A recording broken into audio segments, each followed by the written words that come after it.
La notification apparut sur l'écran du portable pendant le dessert, alerte de blocage judiciaire, 127 438 €.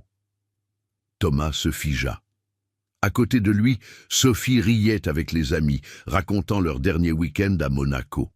Au bout de la table, Marcel, son père de 72 ans, était déjà parti.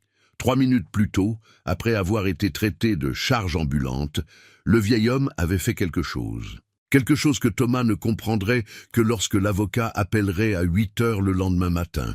La guerre avait commencé, mais le fils ingrat ne savait pas encore qu'il avait déjà perdu. Mais avant de vous raconter comment ce dîner d'anniversaire a tourné au cauchemar, laissez-moi vous dire ce qui était écrit dans ce message que Marcel a envoyé sous la table. Parce que ces 5 mots ont tout changé. Si vous voulez savoir comment un vieux chef de cuisine de 72 ans a réussi à mettre à genoux son fils millionnaire en moins de 3 minutes, abonnez-vous à Les Conseils de Papy maintenant, parce que cette histoire de vengeance silencieuse va vous glacer le sang. Marcel Dubois n'a jamais oublié le goût amer de cette nuit-là. Ce n'était pas le vin bon marché qu'on lui avait servi. C'était le goût de la trahison sortant de la bouche de son propre fils. La table était pleine. 12 personnes que Marcel ne connaissait pas, des amis de Thomas et Sophie, tous bien habillés, parlant fort, riant de cette façon forcée des gens qui boivent trop et simulent l'intimité. Marcel était assis au bout, portant sa chemise en lin beige, la plus belle qu'il possédait, tenant un verre d'eau parce que son estomac ne supportait plus l'alcool depuis qu'il avait commencé à prendre des médicaments pour la tension. Thomas fêtait ses 40 ans. Son fils. Le garçon qu'il avait élevé seul après la mort de Catherine. L'homme qu'il avait habillé, nourri, éduqué avec chaque euro qu'il avait pu économiser en travaillant comme chef de cuisine dans les cantines scolaires pendant 40 ans. Marcel était arrivé dans cet appartement luxueux du 16e arrondissement avec un cadeau simple emballé dans du papier Kraft. La montre à gousset de son père, en argent ancien avec les initiales gravées, un héritage familial. Quelque chose qui valait plus que n'importe quel chiffre sur un compte bancaire. Sophie avait ouvert la porte. Elle ne l'avait même pas regardé dans les yeux, juste ce sourire pincé qu'elle faisait toujours en le voyant, comme s'il était une tache sur le mur blanc et immaculé de leur vie parfaite. « Bonsoir, Marcel. Entrez. Les autres sont déjà au salon. » Marcel, elle ne l'avait jamais appelé beau-père, encore moins papa. Marcel était entré. L'appartement sentait le parfum cher et les bougies importées. Tout là criait l'argent. Le parquet en point de Hongrie, les tableaux énormes au mur, les canapés en cuir qui semblaient n'avoir jamais été utilisés. Marcel s'était senti petit, déplacé, comme un intrus à la fête de son propre fils. Pendant le dîner, il fut pratiquement invisible. Il parlait de voyages à Monaco, de voitures électriques, d'investissements en crypto-monnaie. Marcel souriait poliment, mangeait lentement, essayait de ne pas faire de bruit avec ses couverts, comme si sa présence était une gêne.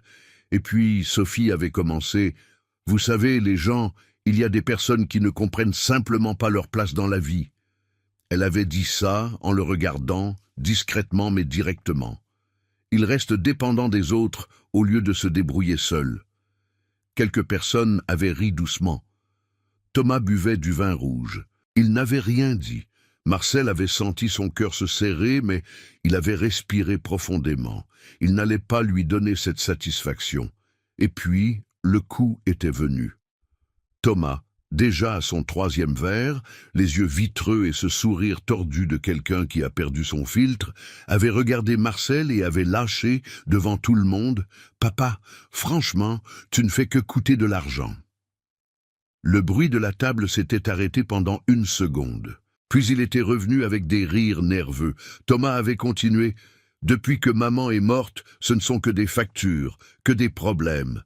On en a marre de financer tes affaires. » Financer ses affaires.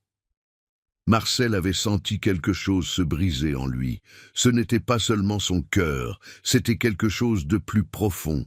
C'était l'image qu'il avait de lui, du garçon qu'il avait juré de protéger, de l'homme qu'il pensait qu'il serait différent. La table avait continué. Quelqu'un avait changé de sujet. Sophie avait servi le dessert, un tiramisu importé qui coûtait plus que la facture d'électricité de Marcel.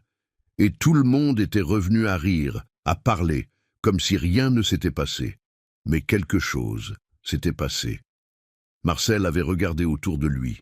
Il avait vu ces étrangers, ce luxe froid, ce fils qu'il ne reconnaissait plus, et il avait pris une décision, les mains tremblantes, pas de peur, mais d'une rage glacée qui monte lentement. Marcel avait pris son téléphone portable sous la table.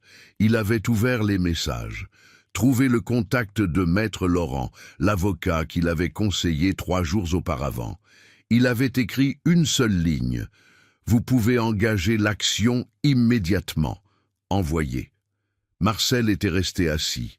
Il avait fini son eau, pris sa serviette et s'était essuyé la bouche calmement. Personne n'avait remarqué. Il était invisible, vous vous souvenez? La table avait continué à rire. Sophie racontait une histoire sur un sac qu'elle avait acheté à Paris. Thomas remplissait son verre à nouveau, jusqu'à ce que son téléphone vibre sur son assiette. Il avait regardé l'écran, et la couleur avait disparu de son visage. Marcel s'était levé. Il avait pris son sac, regardé son fils, cet homme de 40 ans qu'il ne connaissait plus, et dit de la voix la plus ferme qu'il pouvait trouver, « Thomas, merci pour le dîner. J'espère que tu as aimé la montre. Elle appartenait à ton grand-père. Mais peut-être que ça ne t'intéresse plus, ce genre de choses. » Marcel était sorti dans le couloir. Il avait encore entendu Sophie chuchoter « Quel drame, mon Dieu !»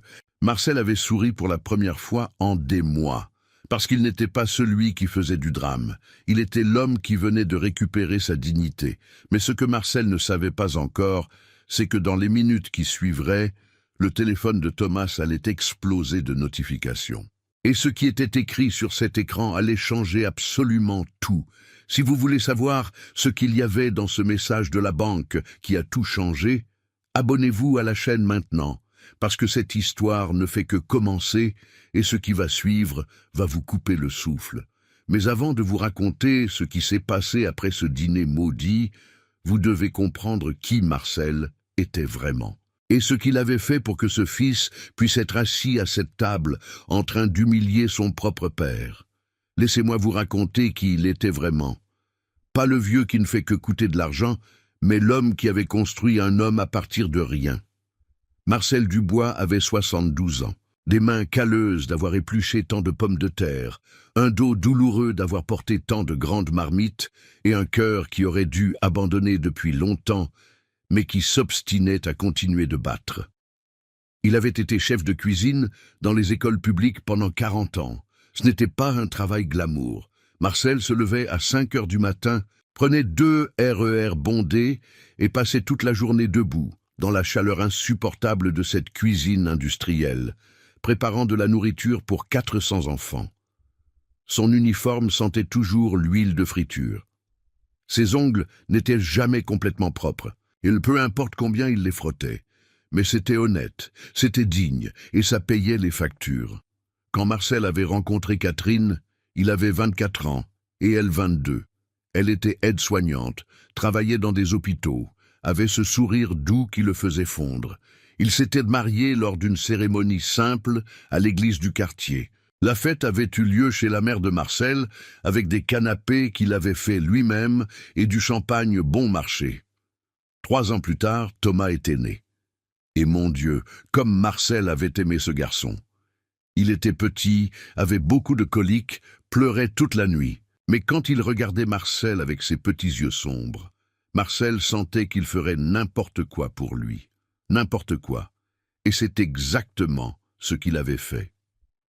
Thomas avait 17 ans quand Catherine avait été diagnostiquée avec un cancer du sein.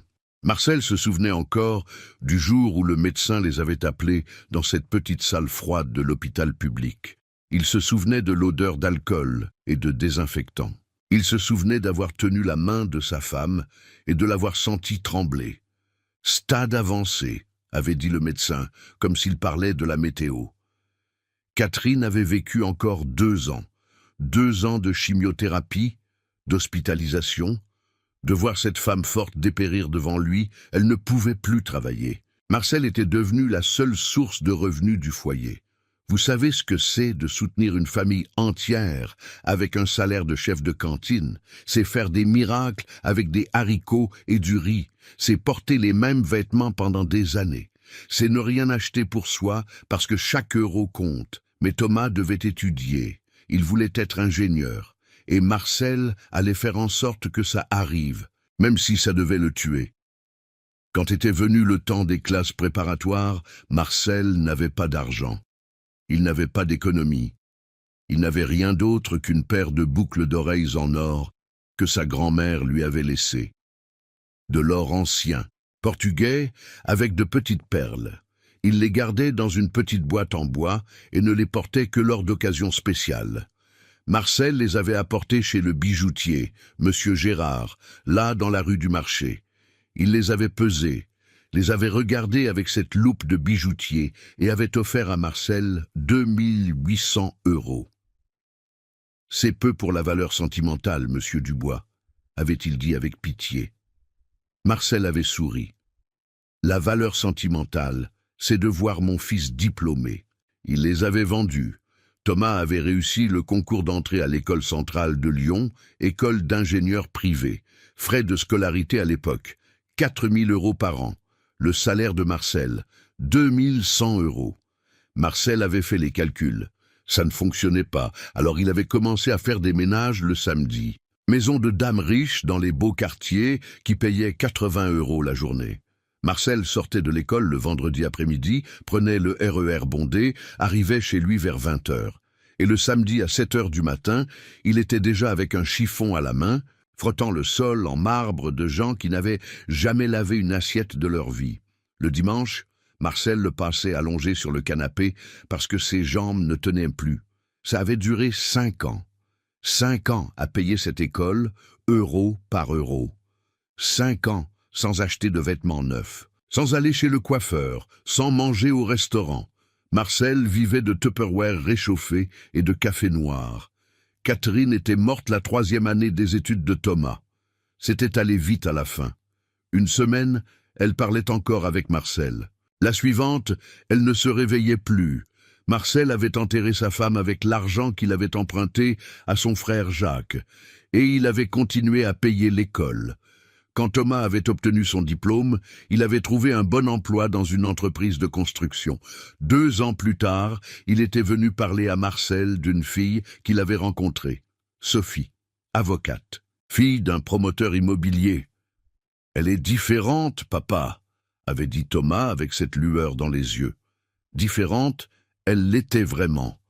Dès le début de leur relation, Thomas avait commencé à changer. Il avait commencé à avoir honte de la maison simple où il avait grandi. Il avait arrêté de rendre visite à Marcel le dimanche. Quand Marcel appelait, Thomas répondait de plus en plus brièvement. « Je suis occupé, papa. On en parle plus tard. » Mais le pire était encore à venir. Quand ils avaient décidé de se marier, Thomas avait demandé de l'aide à Marcel. Ils avaient besoin d'un apport pour un appartement. « Un bon endroit », avait dit Thomas, pour commencer notre vie décemment.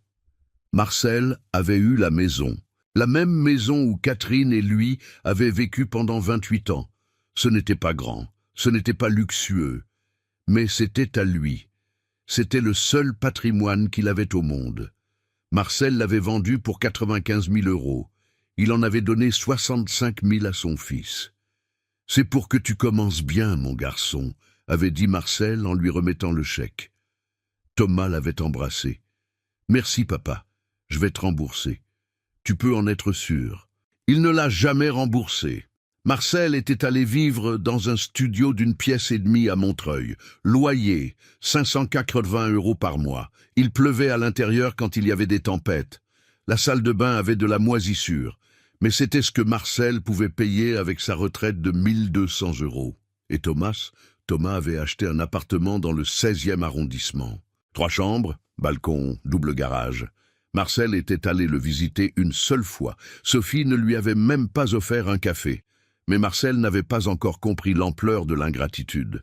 Il pensait encore que c'était juste une phase, que son fils redeviendrait celui qu'il connaissait. Jusqu'à ce que, 3 mois avant ce dîner, Marcel découvre quelque chose qui lui glaça le sang. La vérité a commencé à s'effondrer un mardi ordinaire de mars.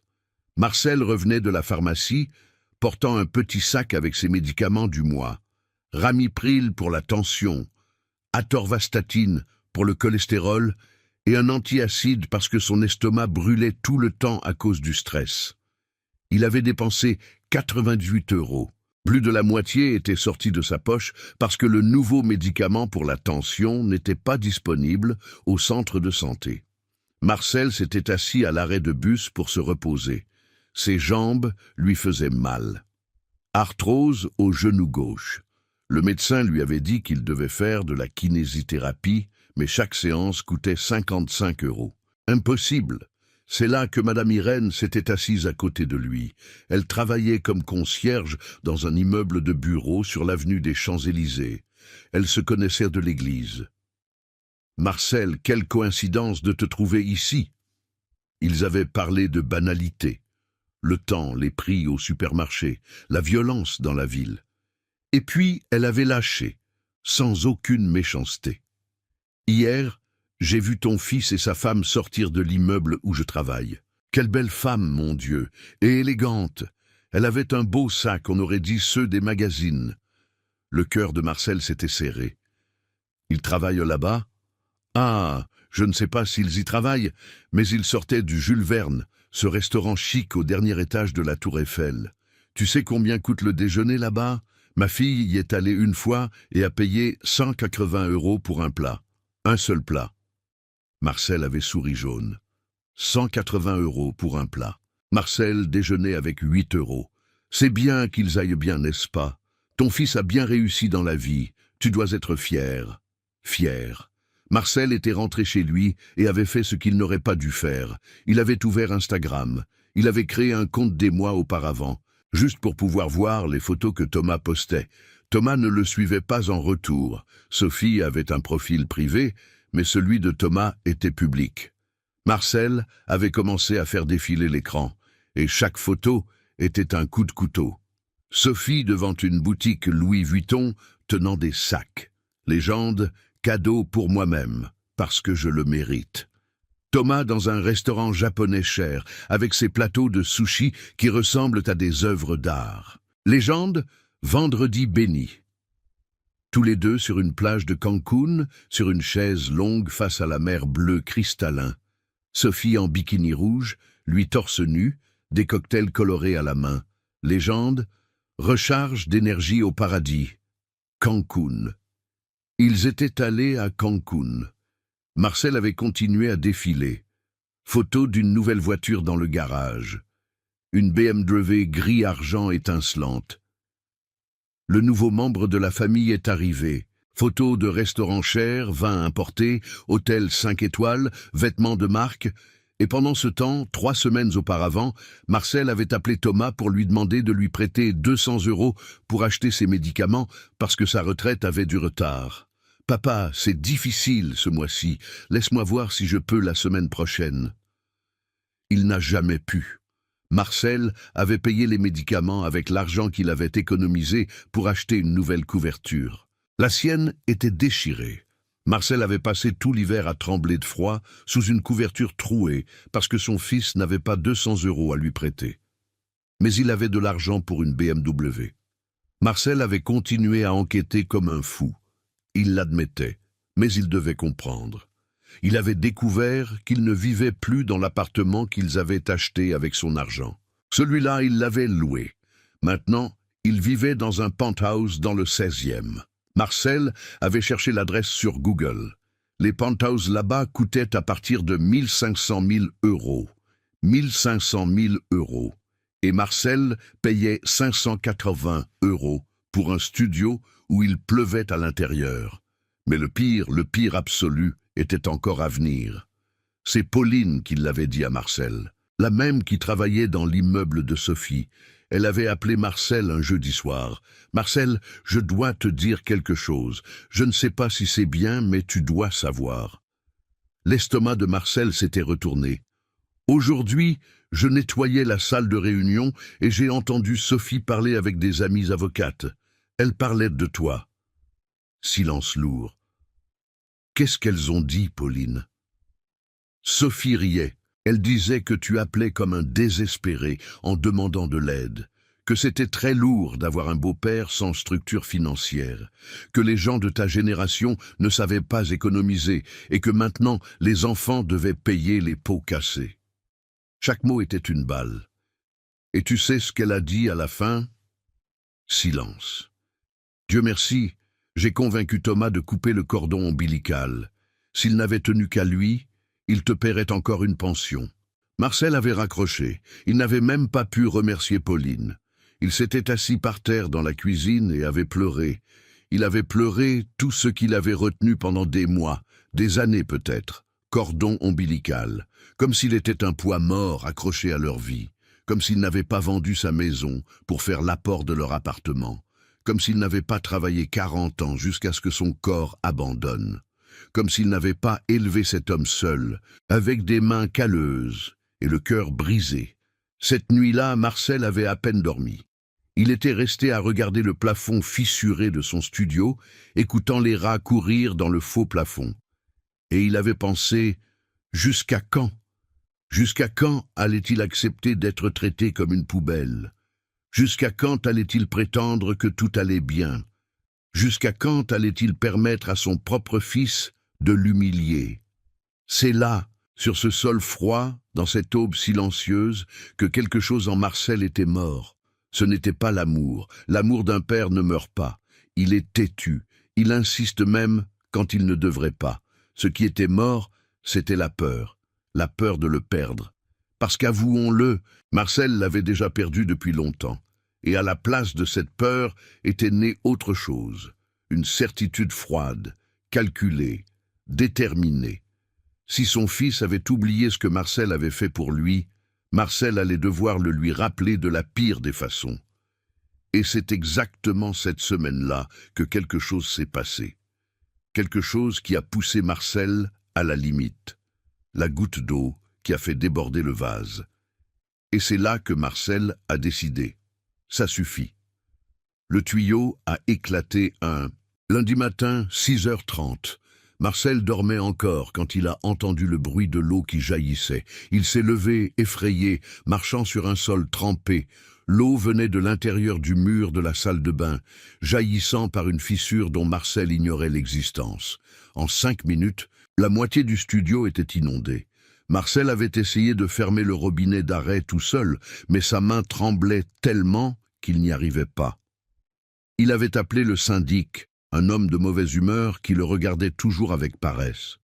Il avait fermé le robinet en grommelant « Il va falloir casser le mur, changer tout le tuyau, ça va coûter dans les 2200, 2500 €. » Marcel avait senti le sol disparaître sous lui. 2200 €. Oui, et il faut que ce soit rapide. Si on laisse, tout va pourrir. Moisissure, infiltration, ça peut même compromettre la structure. Il était parti. Marcel était resté là à regarder son appartement détruit. L'eau avait mouillé son matelas, ses vêtements, les quelques affaires qu'il avait. L'odeur de moisissure commençait déjà à se répandre. Marcel avait appelé Thomas. 8h15 du matin. Ça avait sonné 6 fois. Personne n'avait répondu. Marcel avait envoyé un message. « Fils, j'ai besoin de te parler. C'est urgent. » Thomas avait répondu 3 heures plus tard. « Je suis en réunion, papa. Je t'appelle plus tard. » Il n'a pas appelé. Le lendemain, Marcel avait réussi à lui parler au téléphone. Thomas n'avait même pas demandé s'il allait bien. « Allô, papa, qu'est-ce qu'il y a? Parle vite, je sors pour un déjeuner. » Marcel avait tout expliqué. L'eau, le tuyau, les dégâts, les 2200 € que le plombier demandait pour réparer. Silence de l'autre côté. Puis un soupir. Ce genre de soupir qui porte de l'irritation, de l'impatience. « Papa, je ne peux pas continuer à résoudre ces choses. Tu n'as pas d'économie? Tu n'as rien prévu pour ces urgences? J'ai mes factures, mes responsabilités. Je ne peux pas tout financer. » Financer. Ce mot encore. « Thomas, Je ne demande pas gratuitement. C'est un prêt. Je te le rends. Autre soupir. Papa, c'est difficile, c'est très difficile. On vient d'acheter une voiture. Il y a les traites, les charges de copropriété, 1000 choses. Sophie est sur mon dos à cause du budget. Je ne peux pas sortir de l'argent partout. Marcel était resté silencieux. Il ne pouvait pas parler. Sa gorge était serrée. Thomas avait continué. Et c'est là qu'était venu le coup final. Franchement, papa, tu as presque 72 ans. Tu n'aurais pas dû mieux te préparer. Économiser de l'argent? Je ne sais pas. On ne peut pas dépendre de ses enfants pour tout. La vie est comme ça. Chacun doit se débrouiller. Chaque mot était une gifle. Je dois raccrocher. On en reparle mieux après. Essaie de régler ça avec les gens de l'immeuble. Fais un échelonnement. Je ne sais pas, Il avait raccroché. Marcel était resté à tenir le téléphone, regardant l'écran noir. Et quelque chose en lui s'était définitivement brisé. Ce n'était plus de la tristesse, c'était de la colère. Une colère sourde, profonde, qui brûle de l'intérieur mais ne fait pas de bruit. Chacun doit se débrouiller. C'était ça, le fils qu'il avait élevé. C'était ça, l'homme qu'il avait habillé, nourri, éduqué, qu'il avait porté dans ses bras quand il avait de la fièvre, pour qui il s'était réveillé au milieu de la nuit pour faire des biberons, pour qui il avait payé l'école, la voiture, l'appartement. Et maintenant, Marcel devait se débrouiller. Marcel était allé à la banque cet après-midi-là. Il avait demandé un prêt personnel de 2500 €. Taux d'intérêt, 9,5% par an. Ça allait lui prendre 1 an et demi pour rembourser. Avec les intérêts, ça deviendrait presque 3500 €. Marcel avait signé les papiers, la main tremblante. Il était rentré chez lui. Le plombier était venu le lendemain, avait cassé le mur, changé le tuyau, tout laissé sale avec de la poussière et des gravats. Il avait facturé 2200 € cash. Marcel avait payé. Il lui restait 300 € pour passer le reste du mois. Cette nuit-là, assis par terre dans la cuisine, mangeant du riz avec un œuf parce qu'il n'avait pas d'argent pour autre chose, Marcel avait pris une décision. Il s'était levé, était allé à la vieille armoire qu'il avait dans la chambre. Il avait ouvert le tiroir du bas où il gardait de vieux documents. Il avait cherché sous les certificats, les factures payées, les papiers jaunis, et il avait trouvé un dossier Kraft épais avec un tampon de notaire. À l'intérieur, un document qu'il avait oublié qu'il existait. Acte public de donation avec clause de révocation pour ingratitude. Sa femme Catherine avait insisté pour qu'il fasse ça quand il avait donné l'argent à Thomas. À l'époque, Marcel avait trouvé ça exagéré, presque offensant. L'amour n'a pas besoin de ça. C'est notre fils, il ne ferait jamais. Mais Catherine, déjà malade, voyant déjà la fin approcher, l'avait regardé avec ses yeux enfoncés et avait dit « Marcel, protège ton avenir. Je ne serai pas là pour te défendre. Alors mets-le sur papier, fais confiance, mais documente. » Marcel avait pleuré. Il avait trouvé cruel de penser que son fils pourrait être ingrat. Mais il l'avait fait parce que Catherine l'avait demandé, parce qu'elle avait insisté, parce qu'au fond, elle savait ce que Marcel refusait d'admettre. Marcel avait lu tout le document, chaque ligne, chaque clause, tout était là, enregistré, légal, valide. En cas d'ingratitude grave, d'abandon matériel ou moral, de manque de respect ou d'offense à la dignité du donateur, la présente donation pourra être révoquée judiciairement, le donataire devant restituer la valeur actualisée ou l'équivalent en biens. Ingratitude grave, abandon moral, manque de respect. Son fils avait fait tout ça. Et plus encore. Marcel avait pris son téléphone. Il avait cherché sur Google « Avocat révocation donation ». Plusieurs étaient apparus. Il en avait choisi un avec de bonnes évaluations et avait envoyé un message par WhatsApp. Le lendemain, Marcel était dans son bureau. Maître Laurent Moreau, la cinquantaine, cheveux grisonnants, regard sérieux mais gentil. Marcel avait tout raconté, chaque humiliation, chaque mépris, chaque promesse brisée. L'avocat avait écouté en silence. Il avait pris le document, l'avait analysé. « Monsieur Dubois, vous avez un dossier très solide. Ce document est blindé. La loi est de votre côté. » Marcel avait senti quelque chose se réveiller en lui. Ce n'était pas de la vengeance, c'était de la justice. Combien de temps ça prend? Ça dépend. Mais avec ces preuves, avec des témoins, ça peut aller vite. 3, 4 mois. Et s'il ne veut pas payer? Saisie de biens, blocage de compte. La justice oblige. Marcel avait souri pour la première fois en plusieurs semaines. Alors allons-y. Vous êtes sûr? C'est votre fils. Vous ne voulez pas essayer de parler avant? Marcel l'avait regardé et avait dit avec une fermeté qu'il ne savait même pas avoir. « J'ai essayé pendant 4 ans. Maintenant, c'est au tour de la justice d'essayer. » 3 jours plus tard, Marcel avait reçu l'invitation pour l'anniversaire de Thomas, un dîner chez lui avec des amis. Marcel avait regardé l'invitation, regardé le document dans son armoire, et il avait su exactement quoi faire. Il allait à ce dîner. Il allait avec son cadeau simple et son cœur brisé. Mais cette fois, il n'allait pas en sortir comme le pauvre. Il allait en sortir comme l'homme qui avait enfin appris à se respecter. L'acte était là devant lui, sur la table de la cuisine. Papier à en-tête, signature certifiée par le notaire, témoin, enregistré au livre. Marcel avait pris sa tasse de café réchauffé. Il ne jetait jamais le café. Il le réchauffait toujours et avait relu chaque mot de ce document pour la 5e fois. La date lui avait sauté au visage. 18 septembre 2018. 7 ans plus tôt. Marcel se souvenait de ce jour comme si c'était hier. Catherine était hospitalisée. Elle avait eu une grave crise la nuit précédente. Les médecins avaient dit que c'était une question de semaines, mais elle avait insisté pour sortir de l'hôpital quelques heures. « Je dois régler quelque chose d'important », avait-elle dit.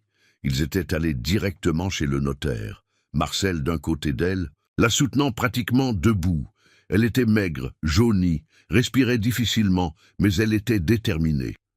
Le notaire, un monsieur à lunettes épaisses appelé Maître Valdemar, avait lu le document à voix haute dans cette petite salle qui sentait le vieux papier et le café. Donation de 65 000 € au fils Thomas Marcel Dubois, avec clause de révocation en cas d'ingratitude, abandon matériel ou moral, offense à la dignité du donateur. Marcel avait regardé Catherine. « Chérie, ce n'est pas nécessaire, c'est notre fils. » Elle avait serré sa main, cette main froide, fine, pleine de bleu des aiguilles de l'hôpital. « Marcel, je vais mourir. Peut-être dans 1 semaine, peut-être dans 2. Mais toi, tu vas rester, et je dois savoir que tu es protégé. Mais il ne ferait jamais... » La voix de Catherine était sortie ferme, même si elle était enrouée. « Les gens changent, surtout quand ils se marient. J'ai vu comment cette fille te regarde. J'ai vu, et je n'ai pas aimé. Alors fais ça pour moi. Signe ce papier, même si tu n'as jamais besoin de l'utiliser. » Marcel avait signé en pleurant. Il avait pensé que c'était cruel, de la méfiance, une offense à son fils. Catherine était morte 11 jours plus tard, et maintenant, 7 ans et demi plus tard, Marcel était là, tenant ce papier comme si c'était de l'or. Parce que c'était de l'or, c'était sa dignité imprimée à l'encre noire. Maître Laurent lui avait tout expliqué dans les moindres détails lors de cette première consultation. « Monsieur Dubois, ce type de clause existe exactement pour ça, protéger les donateurs contre les enfants ingrats. La loi française permet la révocation quand il y a ingratitude grave. Mais qu'est-ce qui est considéré comme ingratitude grave ? Offense, injure, abandon, refus d'assistance quand le parent en a besoin. Tout ce que vous m'avez raconté correspond parfaitement. » L'avocat avait pris un bloc et avait commencé à noter. « On va avoir besoin de preuves. Message où il a refusé de l'aide, témoin des humiliations, relevé bancaire montrant que vous vivez avec moins de 1 500 € par mois alors qu'il a un patrimoine de presque 2 millions. Certificats médicaux prouvant votre état émotionnel. » J'ai des messages. « Parfait. Garde tout. N'efface rien. Même les réponses froides. Les « on verra plus tard ». Tout est utile. » Marcel avait passé les 3 jours suivants à rassembler des preuves comme si sa vie en dépendait. parce qu'elle en dépendait. Il avait fait des captures d'écran de tous les messages où il avait demandé de l'aide et avait été ignoré. Il y en avait des dizaines. « Fils, tu peux me prêter 100 €? La facture d'électricité est élevée. » Pas de réponse. « Thomas, mes médicaments sont finis. Tu peux m'aider ?» Vu et ignoré. Marcel avait pris ses relevés bancaires des 2 dernières années. 1 200 € de retraite qui entraient. Loyer, électricité, eau, nourriture, médicaments qui sortaient. Solde final à la fin du mois. Parfois 0, parfois négatif. Il avait appelé Pauline, celle qui travaillait dans l'immeuble de Sophie. Il lui avait demandé si elle acceptait d'être témoin. Elle avait hésité. Elle avait peur de perdre son emploi. Mais quand Marcel lui avait tout expliqué, elle avait accepté. « Marcel, ce qu'ils te font est inhumain. Je témoignerai, oui. » Marcel avait cherché Madame Irène, celle qui lui avait parlé du restaurant cher. Elle aussi avait accepté. Il avait rassemblé les reçus du prêt qu'il avait fait pour réparer le tuyau. 2 500 € à un taux abusif. Pendant que son fils voyageait à Cancun. Maître Laurent avait tout examiné et avait fait un dossier. Un gros dossier de 50 pages, avec annexes, preuves, photos, relevés, tout. Monsieur Dubois, ce procès est pratiquement gagné. Mais il y a une chose que je dois vous demander. Quoi? Vous êtes sûr de vouloir aller jusqu'au bout? Parce que quand on déposera cette action, il n'y aura pas de retour en arrière. Il y aura blocage de biens, saisie, embarras. Votre fils va se retrouver le dos au mur, et peut-être qu'il ne pardonnera jamais. Marcel était resté silencieux. Il avait regardé par la fenêtre sale de son studio. Il avait vu la pluie commencer à tomber. Il avait pensé à tout, à chaque couche qu'il avait changée, à chaque nuit blanche quand Thomas avait de la fièvre, à chaque euro qu'il avait arrêté de dépenser pour lui, pour le dépenser pour son fils. Et puis, il avait pensé à l'expression sur le visage de Thomas lors du dîner de la semaine précédente, quand Marcel avait demandé de l'aide et que Thomas avait soupiré comme si Marcel était un fardeau. Marcel avait regardé Maître Laurent. Le pardon? Il m'a déjà perdu il y a longtemps, quand il a décidé que j'étais un encombrement. Alors, allons-y. D'accord. Je vais avoir besoin que vous me disiez quand vous voulez que je dépose. Ça peut être aujourd'hui, ça peut être dans une semaine. C'est vous qui décidez. Laissez-le prêt. Je vous préviendrai quand ce sera le bon moment. Marcel était rentré chez lui. Il avait rangé tous les documents dans un nouveau dossier, l'avait caché dans l'armoire sous les vêtements d'hiver. 2 jours plus tard, l'invitation était arrivée par WhatsApp. Sophie avait créé un groupe. Anniversaire Thomas, 40 ans. Le message était formel, froid. Dîner le 10 mai, samedi, 20 h. Chez nous. Tenue élégante. Élégante? Marcel ne savait même pas ce que c'était. Il avait regardé dans l'armoire. Il avait 3 chemises en tissu correct. Il avait choisi celle en lin beige qu'il avait achetée dans une friperie il y a 3 ans. C'était la plus présentable. Il était allé chez Monsieur Agenor, le cordonnier, et lui avait demandé de cirer sa chaussure noire, la seule à talons qu'il avait. Elle était vieille, usée, mais après le polissage, elle était devenue décente. Marcel avait pris la montre à gousset de son père. Elle était rangée dans une petite boîte en velours rouge dans le tiroir. Argent ancien, lourde, avec les initiales JPF gravées. Jean-Pierre Ferrand, son père. Il était mort quand Marcel avait 25 ans. Cette montre était tout ce qui restait de lui. Elle valait peu en argent, mais elle valait tout en mémoire. Marcel l'avait soigneusement emballée dans du papier Kraft, collé un ruban doré simple. Il avait écrit sur une carte « Pour mon fils, avec l'amour qui ne change jamais, même quand tout le reste change. Papa ». La semaine avant le dîner avait été étrange. Marcel dormait mal. Il se réveillait au milieu de la nuit, le cœur battant. Une partie de lui doutait encore, pensait encore que peut-être il exagérait, que peut-être Thomas changerait. Mais ensuite, il se souvenait du soupir, de ce soupir d'irritation quand il avait demandé de l'aide. Et le doute disparaissait. Le matin du dîner, Marcel avait appelé Maître Laurent. « Bonjour, maître. Je veux juste confirmer quelque chose. Vous avez le procès prêt? Tout prêt, il suffit que vous donniez le signal. Parfait. Gardez votre téléphone sous surveillance ce soir, parce que je vais envoyer un message.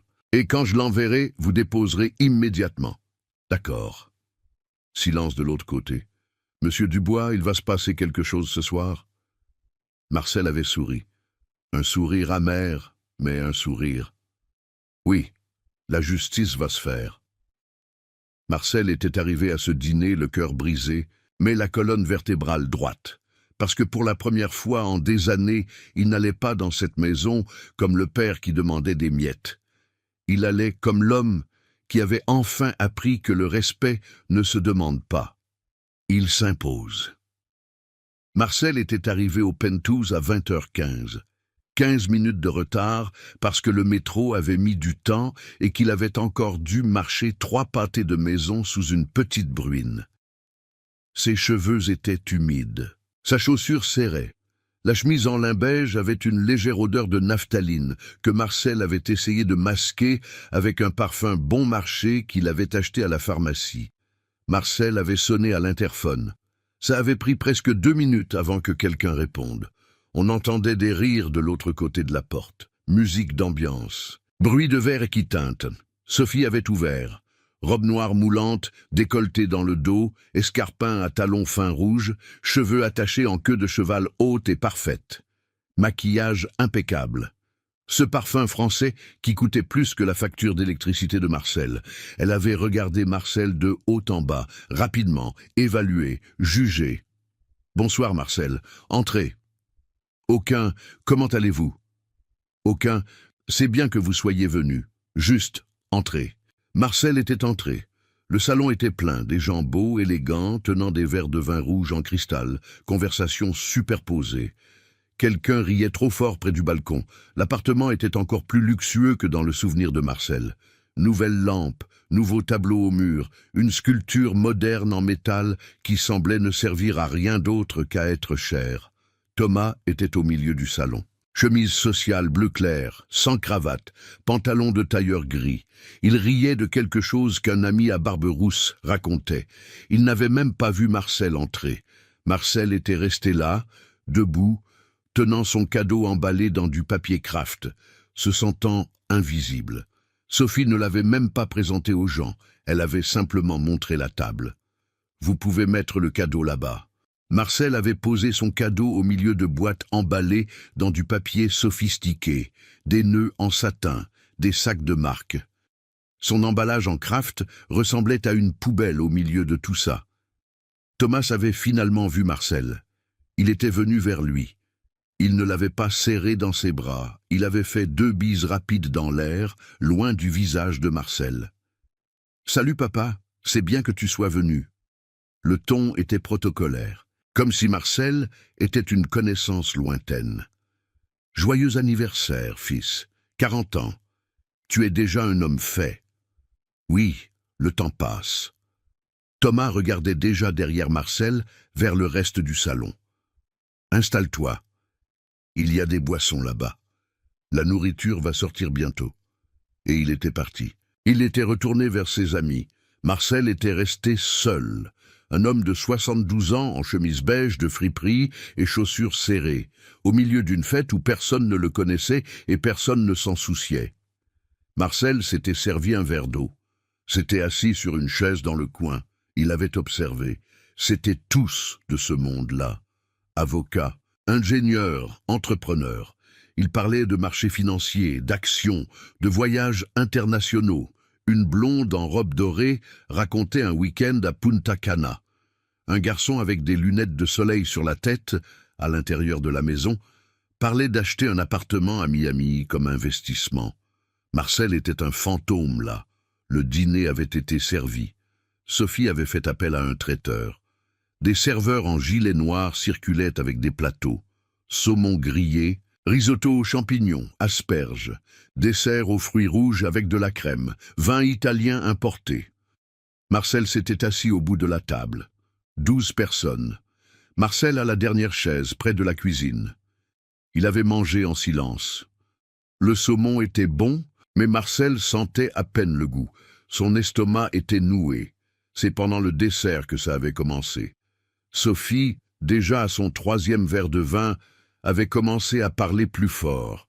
Elle avait cet éclat dans les yeux de quelqu'un qui se détend avec l'alcool. Les gens, vous ne savez pas le travail que ça donne d'organiser ces choses. La famille, c'est compliqué, n'est-ce pas? Il y a toujours cette personne qui, comment dire, ne comprend pas les limites. Elle n'avait pas regardé Marcel, mais tout le monde avait compris. Quelqu'un avait ri mal à l'aise. Thomas avait rempli son verre à nouveau. Il n'avait rien dit.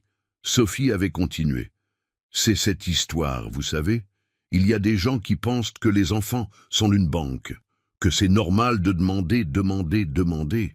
Le visage de Marcel avait brûlé, mais il n'avait pas baissé la tête. Il avait regardé Sophie directement. Elle avait détourné le regard et avait ri. Mais bon, trinquons aux 40 ans de Thomas. Tout le monde avait levé leur verre. Marcel avait levé son verre d'eau. Et c'est là que Thomas, complètement ivre, avait lâché la bombe. Il avait regardé Marcel avec ses yeux rouges vitreux et avait dit devant tout le monde « Papa, franchement, tu ne fais que coûter de l'argent. » Le bruit de la table s'était arrêté pendant 1 seconde, comme si quelqu'un avait appuyé sur pause. Thomas avait continué, la voix pâteuse, traînante.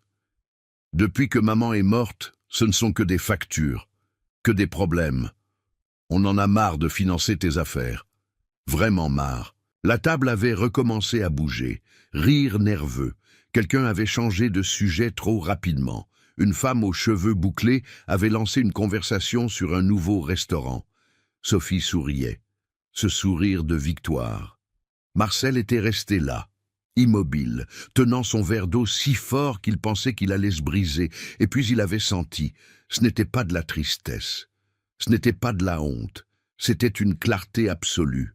Ce n'était plus son fils, c'était un étranger, un homme qu'il avait élevé mais qui n'existait plus. Marcel avait pris son sac, l'avait ouvert calmement, avait sorti son vieux téléphone à écran fissuré, avait ouvert WhatsApp sous la table, caché, avait cherché le contact, Maître Laurent Moreau, et avait écrit. Ses doigts ne tremblaient pas. C'était comme si quelqu'un d'autre tapait. Quelqu'un de ferme, quelqu'un de fatigué d'être piétiné. Vous pouvez engager l'action immédiatement. Envoyez. Le message était sorti. 2 petites coches bleues. L'avocat avait vu immédiatement. 3 petits points étaient apparus. Il tapait. Confirmé. Je dépose demain à 9 heures. Le blocage sera automatique. Marcel avait rangé son téléphone, avait respiré profondément, avait fini son eau. La table avait continué. Sophie servait du café. Quelqu'un racontait une blague pas drôle. Thomas riait fort. Incontrôlé. Marcel s'était levé, avait pris son sac, avait ajusté sa chemise beige de friperie, avait regardé son fils, cet homme de 40 ans qu'il ne reconnaissait plus, et avait dit de la voix la plus calme qu'il pouvait trouver. « Thomas, merci pour le dîner. J'espère que tu as aimé la montre. Elle appartenait à ton grand-père, mais peut-être que ça ne t'intéresse plus, ce genre de choses. » Thomas l'avait regardé, confus, trop ivre pour comprendre. « Tu pars déjà, papa ?»« Oui, bonne nuit à tous. » Marcel avait marché jusqu'à la porte. Personne ne s'était levé, personne ne l'avait accompagné. Dans le couloir, avant d'appeler l'ascenseur, Marcel avait encore entendu la voix de Sophie. Haute, prétendant chuchoter. Quel drame, mon Dieu! Rires étouffés. Marcel était entré dans l'ascenseur. Les portes s'étaient fermées. Et là, seul dans cette boîte de miroirs, Marcel avait souri. Il avait souri pour la première fois en des mois, en des années peut-être, parce qu'il venait de faire la chose la plus puissante de sa vie. Il n'avait pas crié, il n'avait pas pleuré, il n'avait pas fait de scandale. Il avait envoyé un message silencieux, létal, précis. Et maintenant, il n'avait plus qu'à attendre. Mais Marcel n'a pas eu à attendre longtemps, parce qu'à ce moment précis, alors que Marcel descendait dans l'ascenseur avec son sourire de vengeance, le téléphone de Thomas a vibré sur son assiette. Et ce qu'il a vu sur cet écran a tout changé. Si vous voulez savoir ce qui s'est passé dans les minutes qui ont suivi, écrivez dans les commentaires d'où vous regardez cette vidéo. Dites-nous de quelle ville vous êtes et si vous avez déjà vécu quelque chose de similaire. Laissez votre like pour soutenir ces histoires de gens qui ont trouvé leur force. Et abonnez-vous à Les Conseils de Papy pour continuer à suivre des récits réels de dépassement et de dignité, parce qu'aucun de nous ne devrait accepter d'être traité comme moins que ce que nous méritons. Marcel était dans le taxi. Il avait dépensé 32 € qu'il n'avait pas parce qu'il ne supportait plus d'attendre le métro, quand son téléphone avait sonné. C'était Thomas. Marcel avait regardé le nom clignoter sur l'écran, l'avait laissé sonner, jusqu'à ce que ça tombe sur la messagerie vocale. Ça avait résonné. Marcel n'avait pas répondu. Message, puis un autre, puis 3 autres, à la suite. Marcel ne les avait pas ouverts, mais il avait vu les aperçus sur l'écran de verrouillage. « Papa, appelle-moi urgent. Papa, c'est sérieux. Pour l'amour de Dieu, réponds au téléphone. » Marcel avait souri. Il avait éteint le téléphone, l'avait enfoncé au fond de son sac. Le chauffeur de taxi l'avait regardé par le rétroviseur. « Tout va bien, monsieur ?»« Tout est parfait. » Marcel était arrivé chez lui, avait monté les 3 étages jusqu'à son studio, avait enlevé ses chaussures qui le tuaient, s'était assis au bord du lit, avait allumé son téléphone. 17 appels manqués, 23 messages. Marcel les avait lus un par un, lentement, savourant chaque mot de désespoir. Mais avant de vous raconter ce qui était écrit là, laissez-moi vous expliquer ce qui s'était passé à cette table de dîner. Parce que Marcel n'a appris les détails que plus tard par Pauline, qui connaissait une des serveuses du traiteur. Alors revenons au penthouse. 3 minutes après que Marcel soit parti, Thomas finissait son café quand son téléphone avait vibré. 1 fois, 2, 3, il l'avait pris, avait regardé l'écran, et s'était figé. C'était une notification de la banque, de celles en rouge avec point d'exclamation. Alerte de blocage judiciaire. Procédure numéro 00458 3.2025.8.75.0. Ordre de blocage préventif de valeur et actif en exécution de décision provisoire. Thomas avait cliqué. La main déjà tremblante avait ouvert l'application. L'écran avait chargé lentement. Cette petite roue qui tourne et qui semble durer une éternité quand vous êtes désespéré. Et puis, c'était apparu. Solde bloqué, 127 483 €. Ligne de crédit suspendue. Carte de crédit bloquée. En dessous, en petites lettres, blocage judiciaire, action en révocation de donation pour ingratitude. Plaignante, Marcel Pierre Dubois. Marcel Pierre Dubois, son père. Thomas avait lu 2 fois, 3 fois, comme si les mots allaient changer. « Qu'est-ce qu'il y a ?» Sophie avait demandé de l'autre côté de la table. Elle avait déjà remarqué la couleur disparaître du visage de Thomas. Thomas n'avait pas répondu, avait ouvert le message complet. Il y avait une pièce jointe, un PDF. Il avait cliqué avec des doigts tremblants. « À monsieur le juge du tribunal de grande instance de Paris. Marcel Pierre Dubois, si après qualifié, vient respectueusement devant votre honneur présenter une action en révocation de donation pour ingratitude contre Thomas Marcel Dubois. » Thomas avait parcouru le texte des yeux. Des mots sautaient comme des coups de couteau. Abandon moral et matériel. Offense à la dignité du donateur. Humiliation publique. Refus réitéré d'assistance. Donation de 65 000 € enregistrée chez le notaire avec clause de révocation.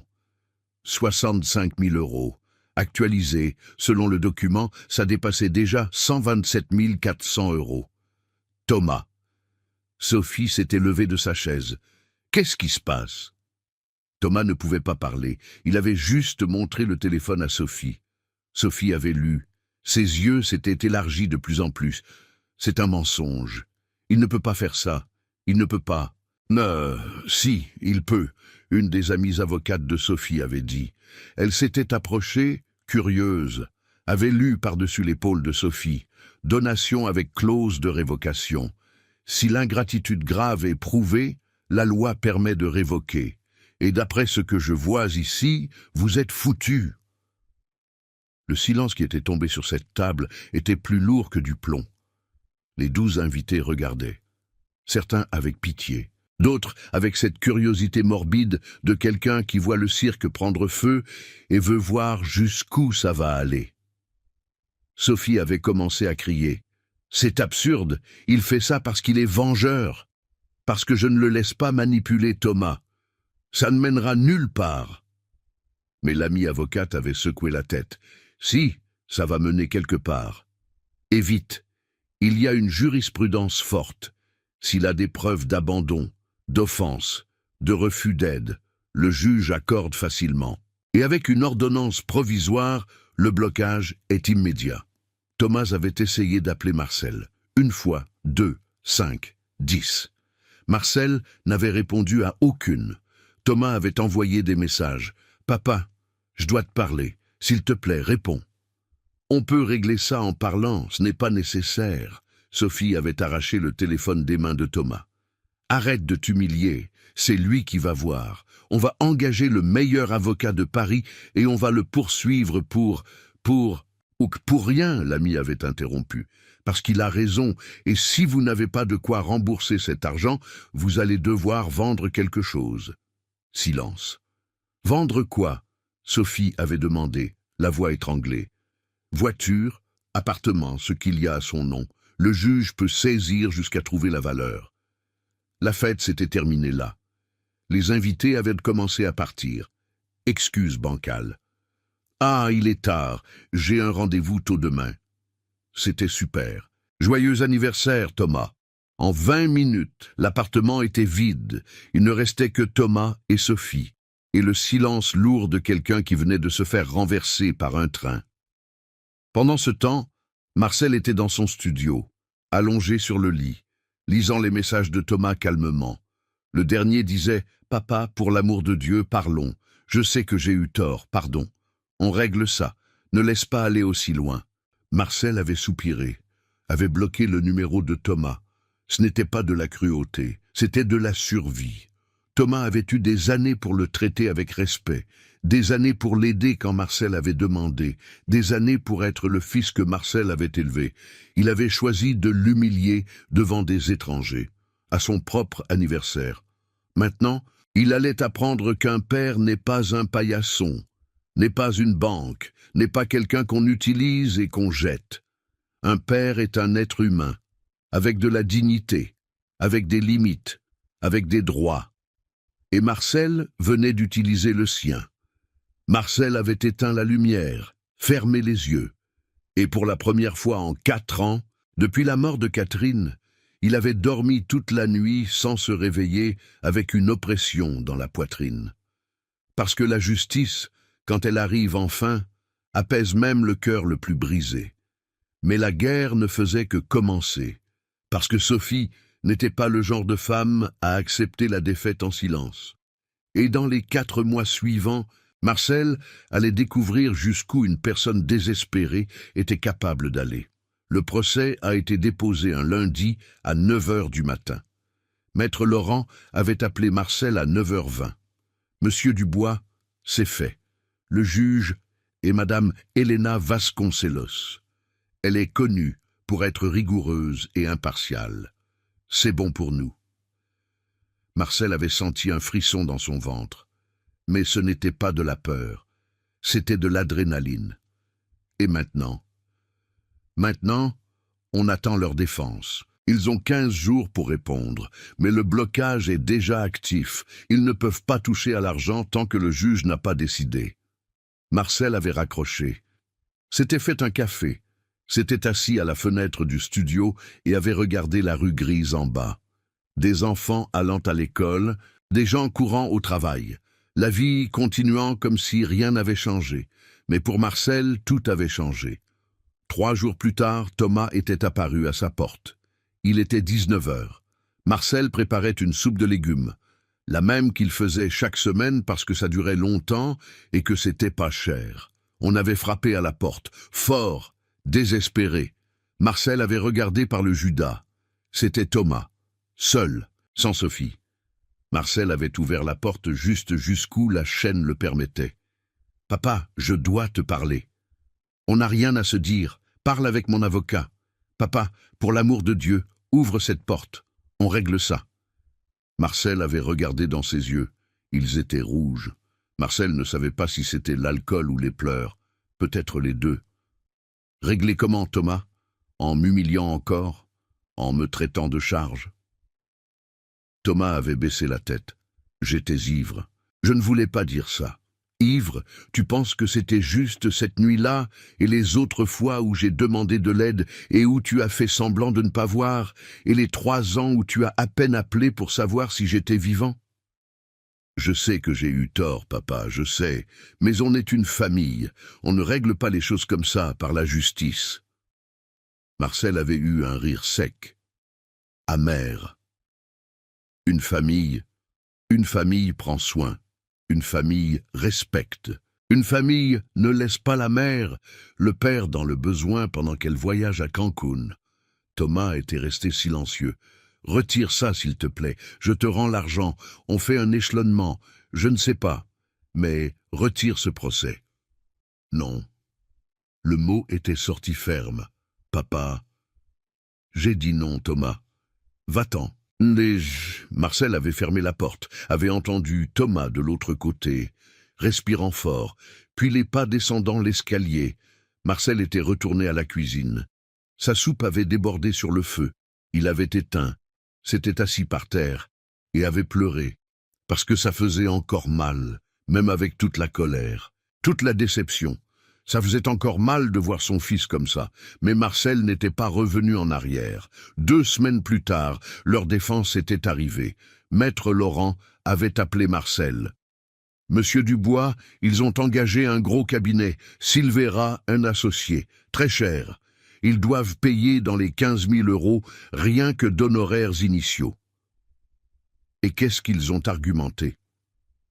Fondamentalement que la donation était spontanée, sans coercition, que la relation entre père et fils a toujours été cordiale, mais que vous étiez rancunier parce qu'il a construit sa propre vie, que lui a toujours offert de l'aide, mais que vous refusiez par orgueil.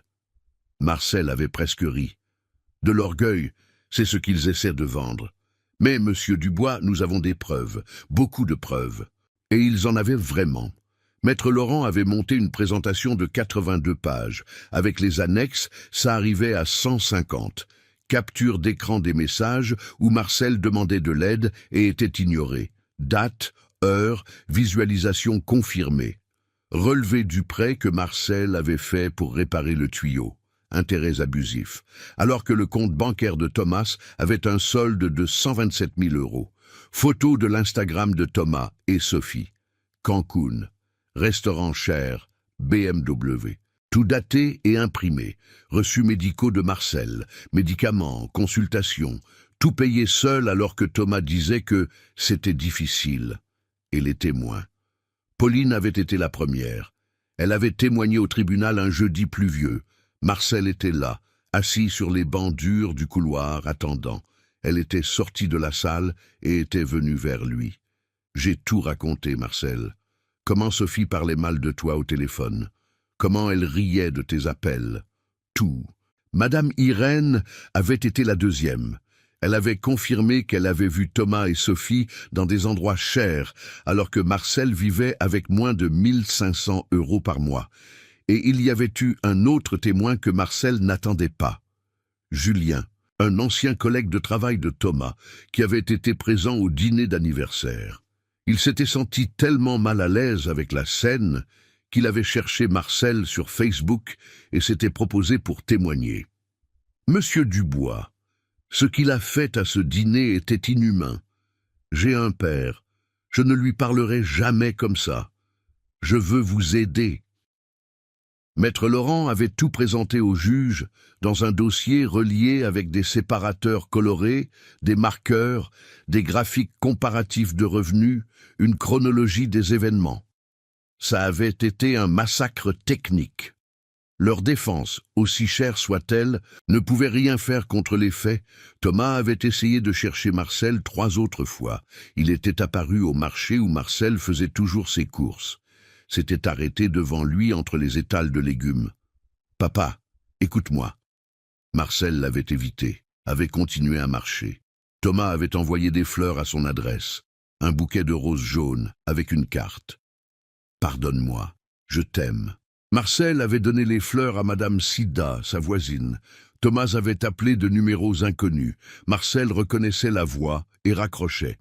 Sophie, curieusement, avait disparu. Elle n'avait pas essayé de parler à Marcel une seule fois. Marcel pensait qu'elle savait qu'elle n'avait rien à dire, ou qu'elle avait honte, ou les deux. Mais Marcel avait appris par Pauline que leur mariage se fissurait. Dispute constante. Sophie blâmant Thomas de ne pas avoir coupé les ponts avec Marcel avant.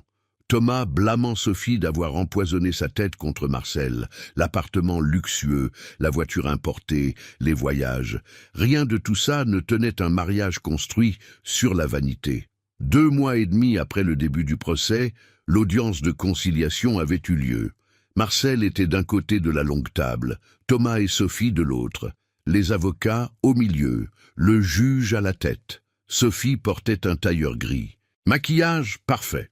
Mais Marcel avait vu les cernes mal dissimulées, la nervosité dans les doigts qui ne cessaient de bouger le stylo. Thomas était plus maigre, barbe pas faite. Il regardait le sol. Le juge avait été direct. « Nous sommes ici pour essayer un accord. Monsieur Thomas, avez-vous quelque chose à proposer ?» L'avocat de Thomas s'était avancé. « Votre honneur, mon client se propose de rembourser 50 000 € échelonnés sur 24 mois sans intérêt. » Et Maître Laurent avait répondu avant même que le juge ne parle. « Refusé. La valeur actualisée est de 127 400 €. Comptant, ou saisie de biens. » Sophie avait explosé. « Vous pensez qu'on a cet argent qui traîne? C'est abusif. C'est de l'extorsion. » Le juge avait frappé avec son marteau. « Silence. Ici, c'est moi qui parle.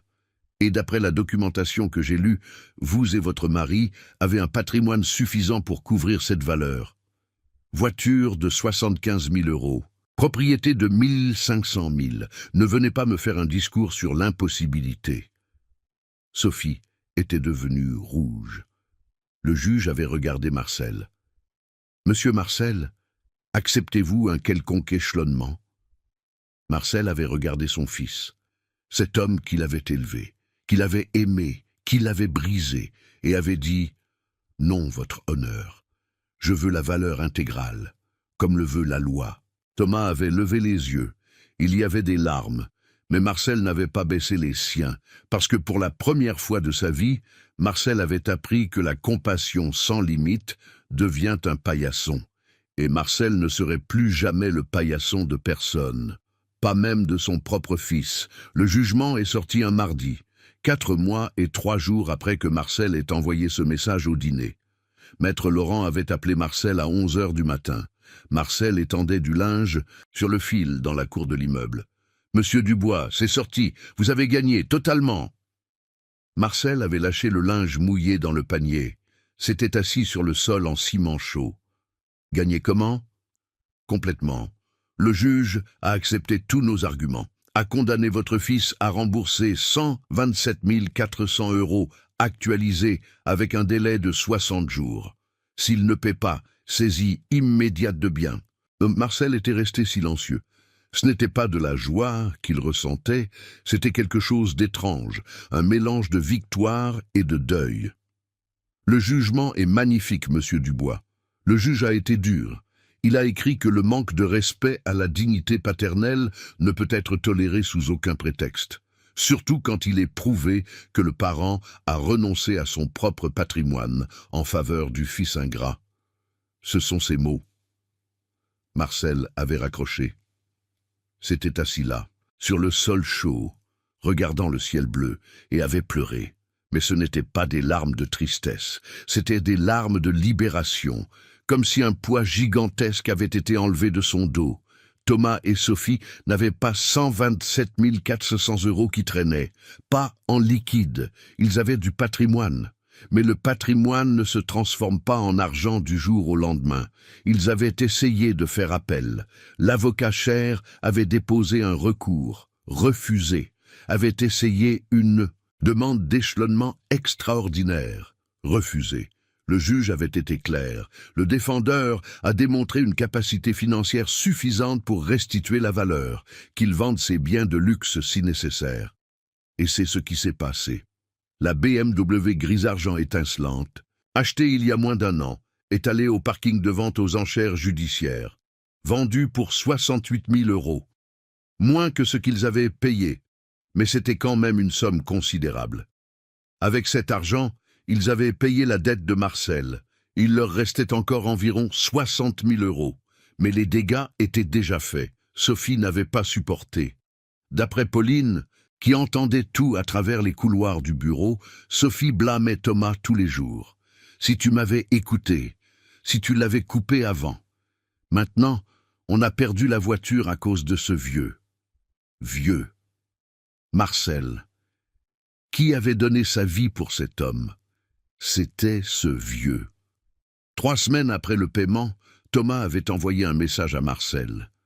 De son propre numéro que Marcel avait débloqué pour les questions du procès.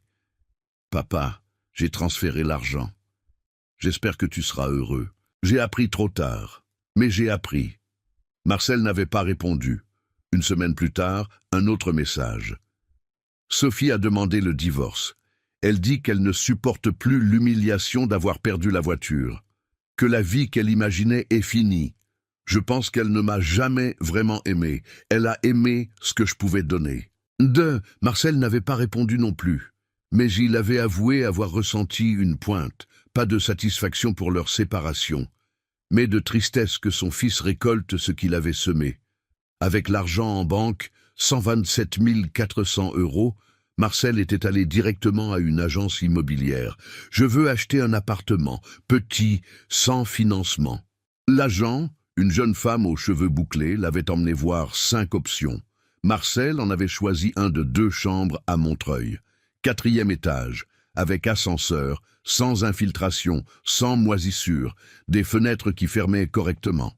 Une salle de bain propre avec cabine de douche en verre. Ça coûtait 105 000 €. Marcel avait négocié à 102 000. Avec les 25 400 € restants, Marcel avait acheté des meubles simples. Un lit neuf. Le premier lit neuf de sa vie.